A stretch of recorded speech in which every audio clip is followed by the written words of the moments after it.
सबके मनोरथ पूर्ण करते हैं, सारे कार्य सिद्ध करते हैं।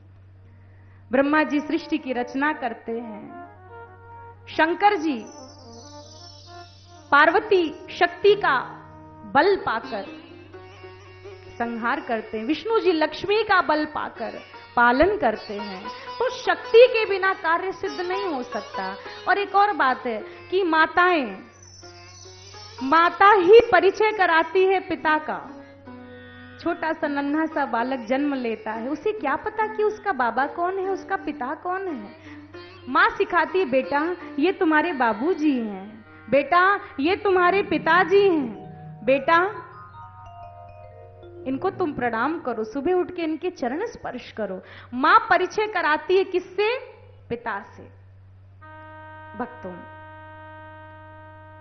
मां ना हो तो पिता कभी ना समझ सके, कभी नहीं समझ पाएगा। पुत्र और पिता के बीच में जो मधुर संबंध आजीवन बना रहता है, उसकी जो धुरी है वह जननी है, वह जन्म देने वाली मां है। मां बालक को हाथ पकड़कर गोद में बिठा के इशारे से बताती है, बेटा यही तुम्हारे पिताजी हैं, इन्हें प्रेम से पिताजी बोलना, बाबा बोलना, बाबूजी बोलना। तो हमारे शरीर के माता पिता का परिचय तो हमें मिल जाता है, मां परिचय करा देती है, लेकिन भैया जो जगत के पिता हैं, इनका परिचय कराने के लिए तो जगत माता की आवश्यकता पड़ेगी। इसीलिए गोस्वामी तुलसीदास बाबा ने सीता माता को वंदन किया कि मां आप ही हैं जो रामभद्र सरकार से परिचय करा सकती हैं। मां आपके आशीर्वाद के बगैर हम भला राम जी को कैसे जान सकते हैं, आप ही परिचय करा सकती हैं।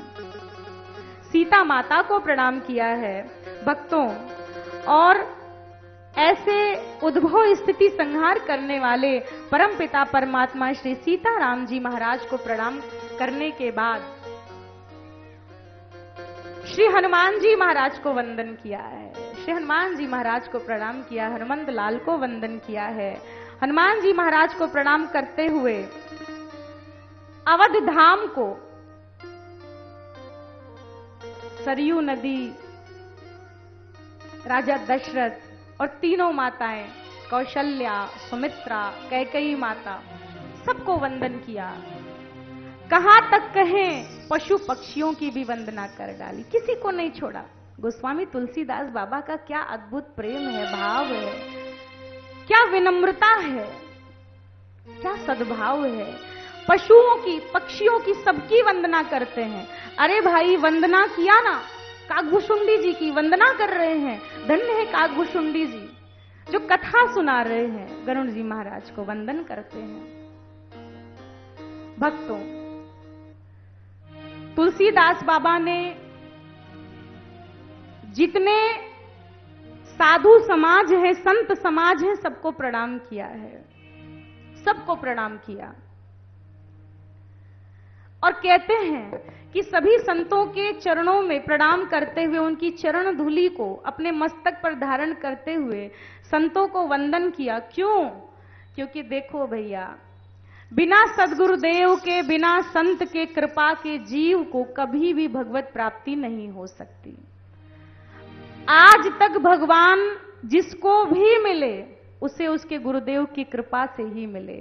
बिना गुरुदेव की कृपा से कभी भी भगवत प्राप्ति संभव नहीं है, भगवान की प्राप्ति नहीं हो सकती। जिसे भी हुआ गुरुदेव की कृपा से, संत की कृपा से।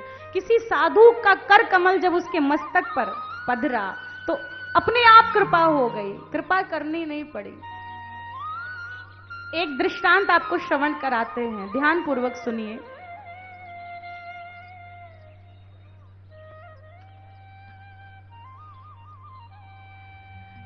एक सिद्ध संत थे, प्रातः स्मरणीय, नाम रूप लीला धाम निष्ठ श्री पटियावारे बाबा सरकार। श्री पटियावारे बाबा सरकार बहुत बड़े भजनानंदी सिद्ध संत। भक्तों, ऐसे पटियावारे बाबा सरकार जिनका जूठन खाकर एक कुत्ता भी सिद्ध हो गया, जिनका जूठन खाकर एक कुत्ता भी सिद्ध हो गया, वह भजन करने लगा। श्री पटियावारे बाबा सरकार कभी किसी के सामने हाथ नहीं फैलाते थे, कभी किसी से कुछ नहीं मांगते थे, कभी नहीं मांगते थे भक्तों।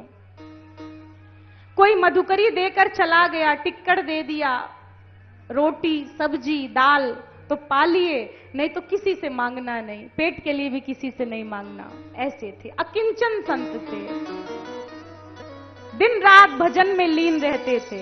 ऐसे पटियावारे बाबा सरकार की कुटिया के बाहर एक कुत्ता खड़ा रहता था। वो कुत्ता देखता था कि ये तो दिन रात भजन करते हैं, दिन रात माला चलती रहती, माला फिरती रहती, राम राम सीताराम, राम राम सीताराम, राम राम सीताराम। भक्तों, उस कुत्ते को भी ज्ञान मिल गया। कैसे? संत की कृपा से। श्री पटियावारे बाबा सरकार जब टिक्कड़ पाते थे तो थोड़ा सा टुकड़ा बच जाता था और उस बचे हुए जूठन को, टिक्कड़ को फेंक देते थे उस कुत्ते के आगे। आप लोग भी भाई बंधु बाबूजी लोग जब भोजन करने बैठते हैं तो कोई कुत्ता जो घर के बाहर रहता है, द्वार पर बैठा रहता है, तो कुछ भी एक रोटी डाल दी, कुछ भी खिला दिया, उसे भी एक तरह से परिवार का सदस्य मान लेते हैं कि बेचारा दिन भर तो रखवाली करता है, घर की देखभाल करता है, ये भूखा होगा, इसे भी दे दो। तो संत तो दयालु होते हैं, वे भी टिक्कड़ फेंक दिया करते थे। अब उस टिक्कड़ को खाते खाते वह कुत्ता भजन करने लगा। वह ब्रह्मचर्य का पालन करता, एकादशी का व्रत करता। वह कुत्ता मांस खाना बंद कर दिया। भक्तों, एक बार की बात है, उसका नाम रखा पटियावारे बाबा सरकार ने बंगा भगत। क्या रखा? बंगा भगत नाम रखा। ऐसा बंगा, एक बार की बात है कि कुछ मोहल्लों में घूमने वाले जो कुत्ते होते हैं वे आ गए और संग दोष के कारण ये बंगा उनके साथ घूमने के लिए चला गया और रात भर कुटिया से गायब रहा। रात भर उसका आता पता नहीं चला। रात भर कुटिया से जब बाहर रहा बंगा, सुबह सुबह आया तो छड़ी उठाई पटियावारे बाबा ने, उस साधु ने, और कहा, बंगा रात्रि भर कहां चला गया था तू, कहां घूमने गया था? तेरे जैसे विषयी जीवों का यहां पर कोई स्थान नहीं है। तेरे जैसे भोगी विषयी पामर जीवों के लिए इस कुटिया में कोई स्थान नहीं है, छोड़ के चला जा यहां से, तेरी कोई आवश्यकता नहीं है। भगा दिया, छड़ी उठाई, भगाया। अब बंगा उस कुटिया से दूर एक गड्ढा पड़ा था, उसी गड्ढे में बैठा बैठा रोने लगा। आंसू बह रहे हैं, अहर्निश आंसुओं की धार बह रही है। कुछ खा नहीं रहा, कुछ पी नहीं रहा है, बस आंसू गिर रहे हैं। सारे गांव वाले मोहल्ले सब इकट्ठा हो गए और इकट्ठा होके देखे कि बंगा मर जाएगा। 2 दिन बीत गया। सब आए और आके साधु के सामने संत के चरणों में हाथ जोड़कर कहने लगे, महाराज अगर आपने उस बंगा को प्रेम से, हृदय से नहीं लगाया, नहीं पुचकारा, नहीं क्षमा किया तो वो बंगा मर जाएगा। वह आपसे बहुत प्रेम करता है। अब संत ने देखा कि इसका पश्चाताप हो गया तो पटियावारे बाबा सरकार स्वयं चलकर आए और आकर देखा गड्ढे में बंगा रो रहा है, आंसुओं से उसका पूरा शरीर भीग गया। तो प्रेम से हाथ फेरते हैं और हाथ फेरते हुए पुचकारने लगे, कहते, बंगा तेरा पश्चाताप हो गया, चुप हो जा बंगा, अब मत रो बेटा। पिछले जन्म में ना जाने क्या क्या पाप किया था, कैसे कैसे तूने पाप किए थे कि तेरी ये दुर्गति हुई, तुझे कुत्ता बनना पड़ा, श्वान शरीर मिला। बंगा बड़े भाग्य से तुझे ये दरबार मिला है, तेरी बुद्धि भजन में लगी है, अब इस दरबार को छोड़कर कहीं मत जाना। तब से लेकर बंगा कभी भी उस कुटिया को छोड़कर कहीं बाहर नहीं जाता था, कहीं बाहर नहीं जाता था, सिर्फ राम राम राम राम राम राम सीताराम, राम राम सीताराम कहता था। भक्तों, एक बार की बात है कि एक गुर्जर के यहां कोई उत्सव था, एक गुर्जर के यहां पर कोई उत्सव था, तो उस गुजर ने आकर के उस संत को, महात्मा को निमंत्रण दिया, महात्मन बिटिया का ब्याह है और आप आएंगे, आशीर्वाद देंगे तो मेरी बिटिया का जो भविष्य है, आगामी जीवन, वह मंगलमय होगा, आप अवश्य पधारिएगा। प्रणाम किया, चला गया। अब महात्मा जी ने अपने प्रतिनिधि के रूप में किसे भेजा, जानना चाहेंगे? साधु संत महात्मा तो प्रतिनिधि के रूप में अपने चेले को भेजते हैं, जो सबसे योग्य चेला हो, जो उनके बाद गद्दी पर बैठने वाला उत्तराधिकारी हो, जो मठाधीश बनने वाला, उसे भेजते हैं। लेकिन इन्होंने किसे भेजा? किसे भेजा? बंगा को भेजा, एक कुत्ते को प्रतिनिधि बनाकर भेजा। अब क्या उस महात्मा के अनुयायी नहीं रहे होंगे, शिष्य परिकर नहीं रहे होंगे, लेकिन इन्होंने एक कुत्ते को प्रतिनिधि बनाकर भेजा कि बंगा जा, उस गुजर के घर में बिटिया का ब्याह है, तू आशीर्वाद दे के आना और हलवा पूड़ी खा के आना। अब बंगा बड़ा खुश हुआ, पहली बार उसे किसी शादी में जाने के लिए निमंत्रण मिला था, गया। लेकिन भक्तों, जाकर घंटों खड़ा रहा कोने में, किसी ने पूछा तक नहीं। अब शादी ब्याह में लोग सज धज कर, श्रृंगार करके, महंगे एक से एक कपड़े पहनकर स्वयं को निहारते हैं, या अपने आसपास के दोस्त मित्र रिश्तेदारों को देखते हैं कि देखो उसने कितनी महंगी साड़ी, सुंदर साड़ी पहनी, उसका श्रृंगार देखो, ये नया फैशन है, ये लेटेस्ट फैशन का है। लोग अपने को निहारते रहते हैं, कुत्ते को कौन देखे? अरे भैया, कुत्ते का आदर तो राम जी के दरबार में ही होता है। राम जी के दरबार को छोड़कर कुत्ते को कौन पूछे?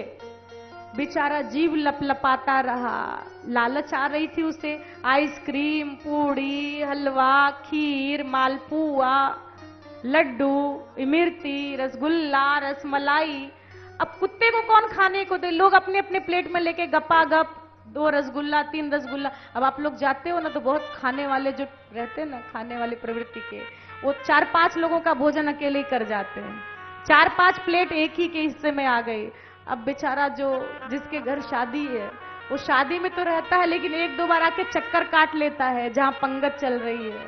भैया, कोई ऐसा खाने वाला तो नहीं आ गया जो 50-100 पूड़ी अकेले खा जाए, 100-200 लड्डू, 100-200 रसगुल्ला अकेले खा जाए। कई ऐसे खाने वाले आ जाते हैं, तो अब बिन बुलाए भी चले जाते हैं। निमंत्रण की क्या आवश्यकता है? भाई लोग चले जाते हैं ना बहुत से, निमंत्रण मिले तो ठीक है, ना मिले तो भी बढ़िया जीन्स डाले, शर्ट पैंट कुर्ता, कंघी करी और 2-4 सेंट वेंट मारी और चल दिए खाने, और पेट भर, एकदम पेट फट ना जाए वहां तक खा के आते हैं। दूसरे दिन 2 बजे तक सोते रहे, पचने में समय लगेगा, डाइजेस्ट होने में। भैया ऐसा ना करो। लेकिन उस कुत्ते को किसी ने नहीं पूछा। अब कुत्ता बेचारा बंगा आया कुटिया में, तो महाराज जी ने कहा, कहो बंगा, क्या क्या खाकर आए? लडुआ, पूड़ी, खीर खाने को मिली होगी, खूब खाकर आए। अब तो बंगा छोटा सा मुंह दिखाया, गुरुजी। हाँ बेटा बंगा, क्या क्या खाए, कैसा रहा उत्सव? तो अपना पेट दिखा दिया छोटा सा। देखिए महाराज जी, कुछ खाने को नहीं मिला, पेट खाली है, एक भी पूड़ी ना मिली खाने को, किसी ने पूछा तक नहीं। महात्मा हंसने लगे, ठहाका लगाकर हंसने लगे। वे बोले कि बंगा, तेरे भाग में लडुआ पूड़ी ना लिखी, तेरे भाग में तो मेरे हाथों का जूठन लिखा है। बोलिए संत भगवान की जय हो। तेरे भाग्य में लडुआ पूड़ी ना लिखी, तेरे भाग्य में तो ये सूखे टिक्कड़ लिखे हैं। ले बंगा खा ले, मैंने तेरे लिए बचा कर रखा था। अब महात्मा ने अपना शीत प्रसाद उस बंगा को दिया। एक बात याद रखना, संतों की जूठन, शीत प्रसादी साक्षात भगवान का प्रसाद होता है। आज हम साधु सेवा नहीं करना चाहते, संत सेवा नहीं करना चाहते, उन्हें भोजन नहीं परोसना चाहते, उनके जूठे बर्तन नहीं धोना चाहते, उनकी सेवा करना हमारे लिए एक बोझ सा हो जाता है। लेकिन याद रखना, तुम्हारा सौभाग्य है कि कोई संत आपके घर में आके आपकी 2 रोटी खाता है, क्योंकि 2 रोटी खाकर वह कई जन्मों का पुण्य आपको प्रदान करके जाता है। सौभाग्य मानो कि संत के हाथों से आपको एक फल खाने को मिला, संत के चरण आपके घर में पड़े। आपकी थोड़ी सी सेवा के बदले उस संत का बहुत बड़ा पुण्य आपको बिना मांगे बिना कहे मिल जाता है। इसलिए इस सौभाग्य को महसूस करना चाहिए। बड़े भाग्य से कोई संत मिलता है, बड़े भाग्य से साधु सेवा नसीब होती है। अब वो गुजर दौड़ता दौड़ता आया दूसरे दिन महाराज जी पटियावारे बाबा सरकार के पास। क्या हुआ गुजर? महाराज जी कृपा कीजिए, अनर्थ हो जाएगा, मेरी जितनी भैंसें थीं सब की सब बीमार हो गईं। मैं डॉक्टर को बुला के भी मैंने दिखाया, सभी डॉक्टरों का कहना है इनको बचाना मुश्किल है। ये अभी मरी कि तभी मरी, कभी भी मर सकती हैं, और अगर ये मर गई तो मैं बर्बाद हो जाऊंगा, मैं तो सड़क पर आ जाऊंगा, भिखारियों जैसी हालत हो जाएगी महाराज जी, क्योंकि मेरी आजीविका इन्हीं भैंसों से है। इन्हीं भैंसों के दूध को बेच बेच कर मैं अपने घर को चलाता हूं, परिवार को चलाता हूं, बच्चों को पढ़ाता हूं। अगर ये भैंसें मर गई मेरी हालत तो भिखारियों जैसी हो जाएगी।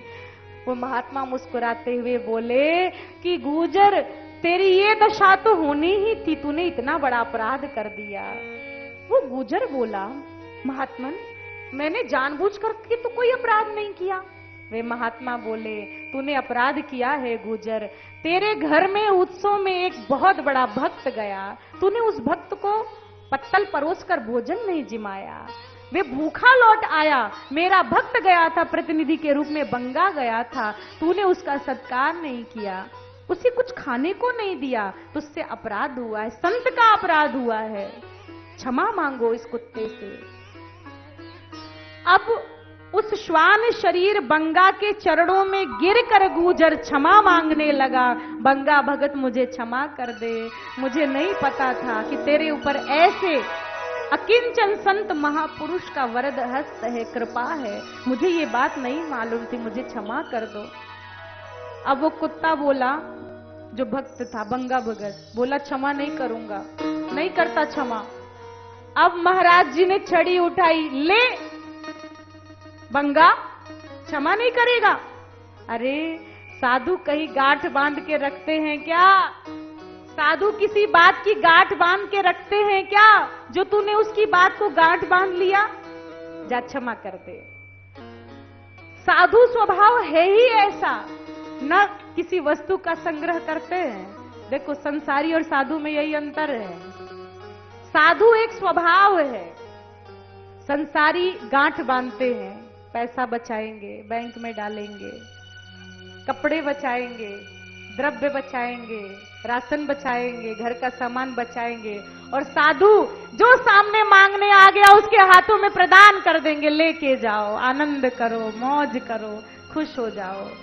यही तो साधु स्वभाव है, अपने लिए कुछ रखना ही नहीं है, सब सेवा में दे देते हैं, लेके जाओ। यही संसारी और साधु में अंतर है। साधु तो सिर्फ एक चीज बांधता है, राम नाम, दिन रात जिह्वा पर राम नाम, राम नाम। प्रेम से बोलिए राजा रामचंद्र भगवान की जय। तो संत कृपा कर दे तो क्या नहीं हो सकता, संत कृपा कर दें तो पशु पक्षी को भी भजन की प्राप्ति हो जाती है, भक्ति मिल जाती है। तो हम तो मनुष्य हैं, हम इतने पापी नहीं भक्तों, हमें भक्ति मिल जाए यह कोई बहुत बड़ी बात नहीं है, कोई बहुत बड़ी बात नहीं है।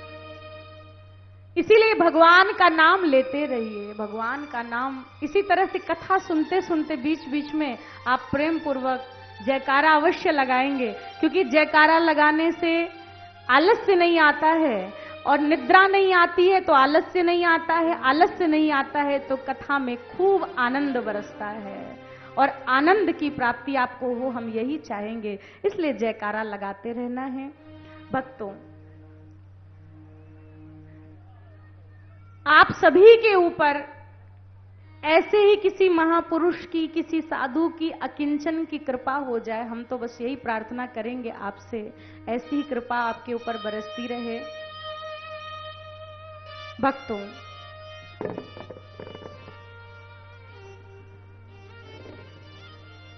तुलसीदास बाबा ने संतों की वंदना तो की ही की, लेकिन खलों की भी वंदना कर डाली। कितने महान भक्त हैं, कितना अद्भुत भाव है इनका। केवल एक खल की नहीं, खल समूहों की वंदना कर डाली। जितने खल समूह हैं सबकी वंदना कर डाली। अब बताइए, दुष्टों की कोई वंदना करता है? हम लोग तो दुष्टों के दिन भर ताने मारते, गालियां देते हैं, उसकी शिकायत इतनी करते, आस पड़ोस घर परिवार में बैठकर। अगर 4 बुराई है तो 14 बना देते हैं, 8 को 18 कर देते, 3 को 30 कर देते, 10 को 100 कर देते हैं। तो हमारा तो स्वभाव ही है कि किसी की बुराई को और ज्यादा बढ़ा चढ़ाकर उसको प्रकाशित करना। लेकिन तुलसीदास बाबा को देखो, जो बुराई को बुराई नहीं कह रहे हैं, बुराई को नमन कर रहे हैं। बुराई है तो है, उसको भी मैं प्रणाम करता हूं। खल समूहों को नमस्कार किया। और तुलसीदास बाबा ने सत्संग की खूब महिमा गाई। ध्यान देना, सत्संग की इतनी महिमा गाई, इतनी महिमा गाई, क्या कहें। वाणी में इतना सामर्थ्य नहीं, इतना बल नहीं, सत्संग की खूब महिमा गाई। क्या कह रहे हैं, ध्यान से सुनिए। मजन फल पेखिया तत्काला, मजन फल पेखिया तत्काला, मजन फल पेखिया तत्काला, तात होहि पिक बसऊ मराला, तात होहि पिक बसऊ मराला, मजन फल पेखिया तत्काला, मजन फल पेखिय तत्काला, तात होहि पिक बसऊ मराला, तात होहि पिक बसऊ मराला, तात होहि पिक बसऊ मराला।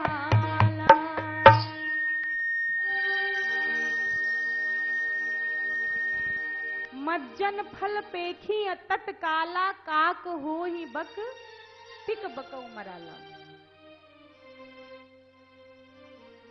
सत्संग का ऐसा प्रभाव, इसका प्रभाव तुरंत देखने को मिलता है कि मज्जन फल पेखी तत्काला, काक हो ही पिक बकऊ मराला। देखिए, बगुला हंस बन जाता है। कैसे? सत्संग की महिमा से, जब उसे सत्संग मिल जाता है। कौवा कोयल की तरह मीठी वाणी में बोलने लगता है, मीठी वाणी उसे आ जाती है। कैसे? सत्संग मिल जाता है तब। आपको एक बात बताएं, देवर्षि नारद ने कुंभकर्ण को कथा सुनाई तो ऐसा पापी राक्षस भी सुधर गया, उसे भी भगवान का बोध हो गया। आप सभी परिचित हैं, अवगत हैं कि कुंभकर्ण 6 महीने सोता था, एक दिन जागता था। कुंभकर्ण 6 महीने सोता था, एक दिन के लिए जागता था, और जागता था तो क्या करता था? खूब मदिरा पान करता था, खूब मांस खाता था, खूब लड़ाई झगड़ा करता। एक दिन नहीं 100-200 लोगों को मौत की घाट उतार देता, फिर सो जाता था। तो देवर्षि नारद ने सोचा कि ये एक दिन के लिए तो जगता है, तो इसी एक दिन में कल्याण करना होगा इसका। एक दिन जैसे ही 6 महीने पूरे हुए और कुंभकर्ण ने करवट बदली, देवर्षि नारद ने देखा सुंदर अवसर है, मौका अच्छा है, चलकर इसका कल्याण कर दें। आए और आकर उसे कथा सुनाने लगे। गीता, रामायण, महाभारत, मानस कथा सुनाए, भगवान की खूब चर्चा की, कथा सुनाए। लेकिन देखिए ऐसा पापी भी कथा सुनने के बाद दूसरे दिन पुनः सो गया। संत आते ही है जगाने के लिए, लेकिन ऐसे राक्षस, ऐसे पापी जीव, इनका संस्कार ऐसा कि पुनः ये सो जाते हैं। सो गया। भक्तों, जब रावण आता है, युद्ध छिड़ा है, राम रावण युद्ध, सारी सेना रावण की समाप्त हो गई, तो रावण आया जगाने, भैया कुंभकर्ण जागो जागो जागो, और सारा वृत्तांत, सारी बात बताई।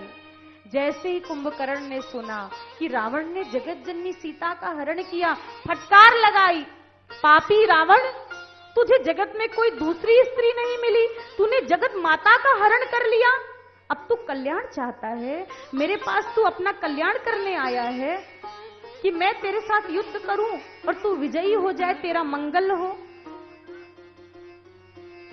तूने तो काल को बुलाया है, ये जगन माता है, और राम तेरे लिए काल बनकर आए हैं, अब तुझे कोई नहीं बचा सकता। राम, कुंभकर्ण समझ गया था सीता जगत जननी है, वैदेही है, मां है, जननी।